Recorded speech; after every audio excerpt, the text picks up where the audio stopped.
So here's a page from the Animator Survival Kit. So yeah, you've got your main positions for your walk cycle, right? You got your contact pose, you got your passing position, your down position, and your up pose, right?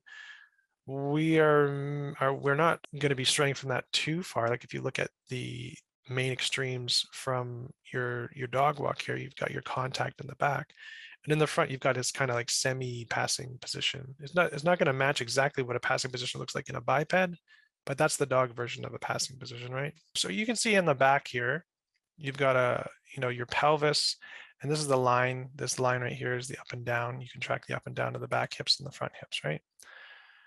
So the pelvis is coming down because the leg is coming forward and the legs are spreading apart, which means the pelvis is going to come down. We're going into that contact pose. In the front, we're in the passing position, right? So as we go through the passing position and transfer weight up to our up position onto this leading leg here, this right leg, our hips, our front hips, for lack of a better word, our chest will rise, right? So that makes sense. That's going through that motion. Now, as this goes from a contact to a down, these will go down a little bit further. Then they'll go to the passing, come up kind of level.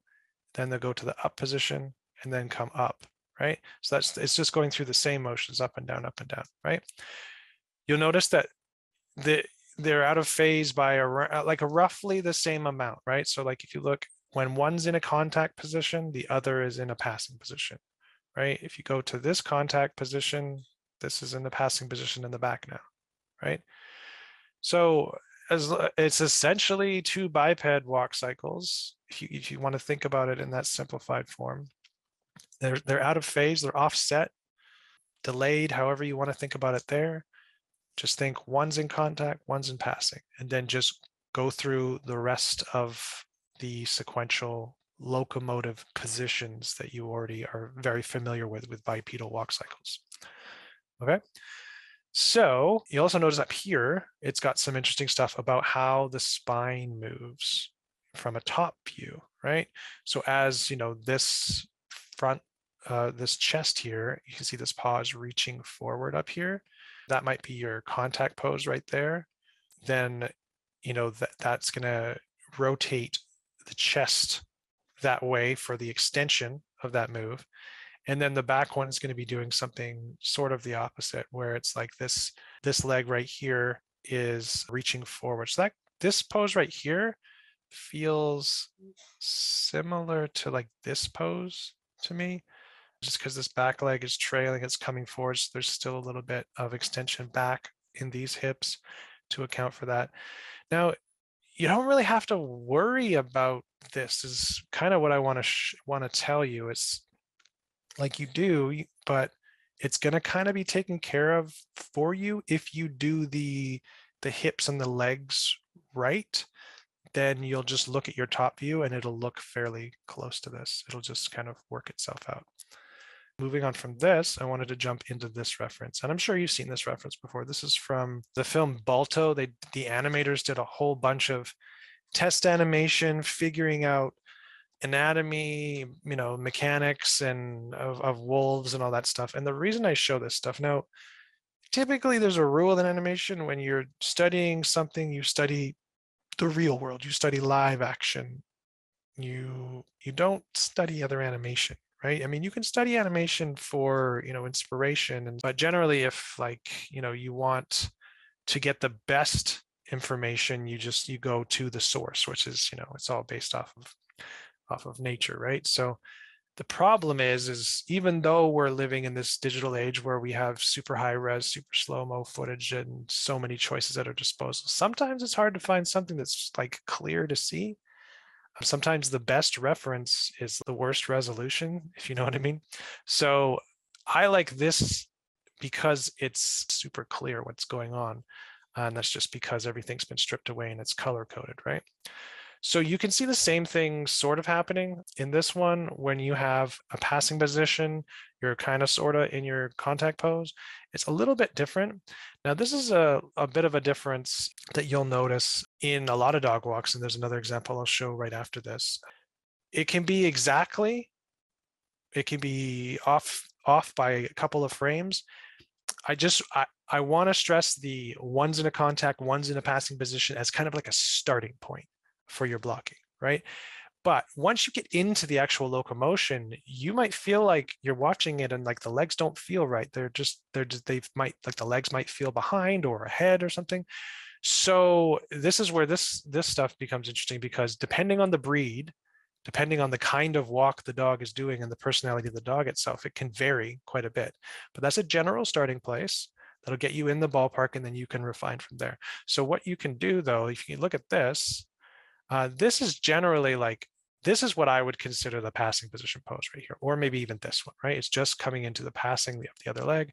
We're still slightly in the contact pose, but we've started to release the weight on the back leg here, right? This to me is the real contact pose. But then if you go back and look at the back legs, it's kind of coming out of its own contact pose just the frame before, right? So, but then you notice in quick succession, 2 frames difference, and now you're in your passing position here. So it's very quick that this stuff happens. These legs, once they go from a contact to a passing, it doesn't take very long. They want to get forward and get in position so that the animal can walk and stay in balance and transfer weight, right? So all of this is happening here.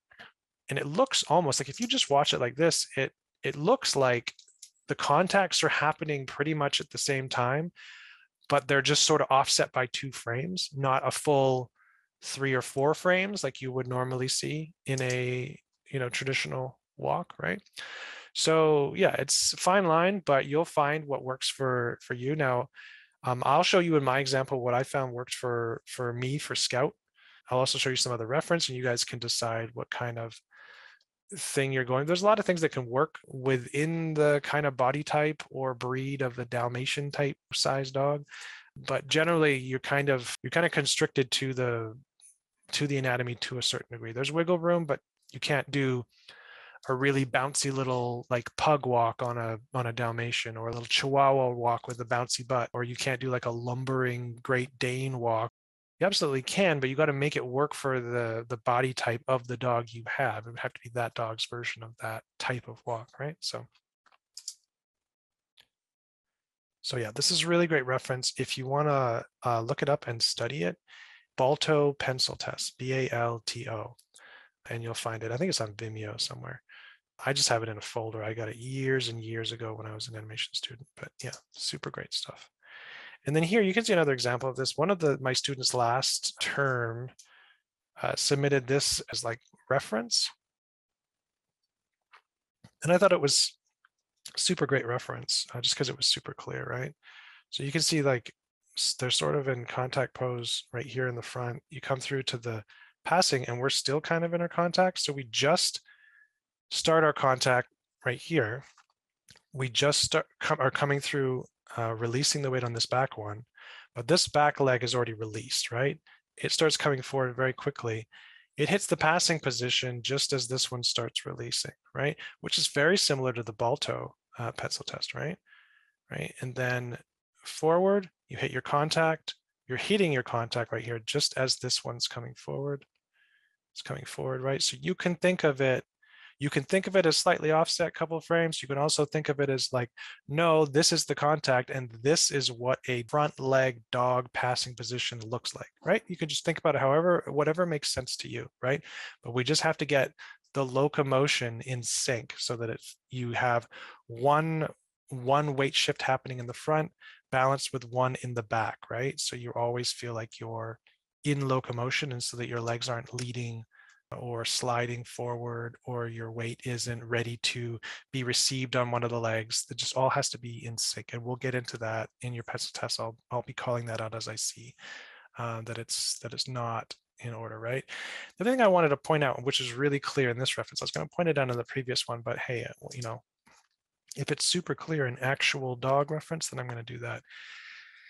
The up and down. So I want to cover this. This is like one of the main things I'm going to go over this week is the basics of the up and down. So if you separate the chest and the hind legs, the hips, right?